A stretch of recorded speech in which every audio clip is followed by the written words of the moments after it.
मान्य लालकृष्ण अडवाणीजींनी चालू केलं आणि त्याला सक्रिय साथ लाभली ती शिवसेना प्रमुख बाळासाहेब ठाकरे यांची।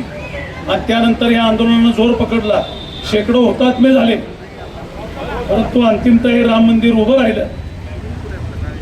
फक्त उभं राहताना ते अडवाणी, ते ठाकरे कुटुंबीय, ते विनय कटियार असोत, साध्वी ऋतुंबरा असोत, संघर्ष करणारे चालवणारे कुणी नाही। आणि मोदींनी नेमलं चोरटा चंपतराय, चोरटा अनिल मिश्रा, हा चोरीचा पैसा त्यांचे शिरोमणी मोदी आणि शहानी या देशातली लोकशाही संपवण्यासाठी वापरला।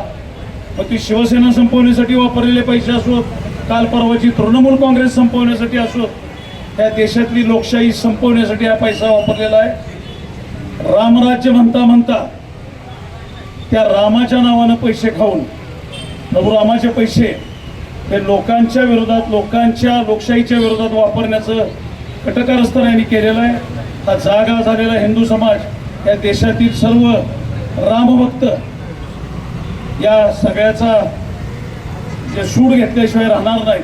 मी आज माफी मागत नाही, परंतु सर्वांना एकच आवाहन करतो की जो तुमच्या भावनेशी, करोडो भाविकांच्या भावनेशी त्या राष्ट्रपुरुषाच्या नावानं ज्या रामाचा दाखला राज्यासाठी दिला जातो, राज्य चालवण्यासाठी, त्याच्या नावानं खाल्लेले पैसे खाऊन ते चोर ते चोरांवर शिरचोर लोकांना शिकवत फिरतायत, यांना धडा शिकवण्यासाठी करावा म्हणून आजच्या या आरतीचं आयोजन आहे। यात सहभागी असणाऱ्या सर्व पक्ष आणि सर्व कार्यकर्ते या सर्वांना मी विनंती करतो की आता महाआरतीच्या रूपानं आपला हा आवाज प्रभू रामचंद्रापर्यंत पोहोचला पाहिजे। या ठिकाणी श्रीराम भक्त म्हणून आपण सर्वजण या ठिकाणी जमलेलो आहोत। हिंदूंची अस्मिता श्रीराम यांच्या नावाचा जय जयकार आणि अयोध्येमध्ये जे राम मंदिर हा मुद्दा घेऊन भारतीय जनता पार्टी मतं मागत फिरत होती आणि त्याला साथ देऊन आम्ही या ठिकाणी त्यांचा प्रचार प्रसार केला। पण त्याच ठिकाणी जे पंतप्रधान आहेत त्यांनी मोठी मोठी आश्वासन दिलेली होती की ना खाऊंगा ना खाणे दूंगा। आज ज्या श्रीरामाच्या नावाने तुम्ही मतं मागितली, त्या श्रीरामाच्या मंदिरामध्ये तुम्ही भ्रष्टाचार करून पैसे खाल्लेत आणि ते चंपतराय असो किंवा आणखी कोणी असो त्यांना सध्या अटक होऊ शकत नाही। आज अनेक मोर्चे या ठिकाणी विश्व हिंदू परिषद असू द्या किंवा संयुक्त हिंदूंचा मोर्चा म्हणून आम्ही या ठिकाणी रस्त्यावर साताराच्या फिरलो। आज कुठे गेली ती RSS? आज विश्व हिंदू परिषद कुठे गेली? का निषेध करत नाहीयेत?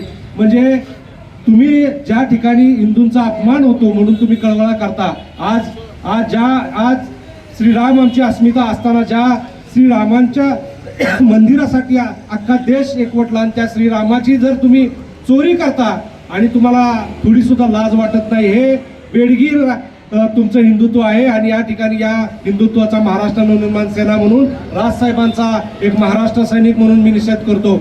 आज उद्धव बाळासाहेब ठाकरे यांच्या महाआरतीच्या हाकेला हाक देऊन आम्ही या ठिकाणी हिंदुत्वासाठी या ठिकाणी उपस्थित राहिलेलो आहे। आणि या ठिकाणी केंद्र शासनाचा किंवा राज्य शासनाचा मी महाराष्ट्र नवनिर्माण सेना सातारा शहरातर्फे जाहीर निषेध करतो। जय हिंद, जय महाराष्ट्र।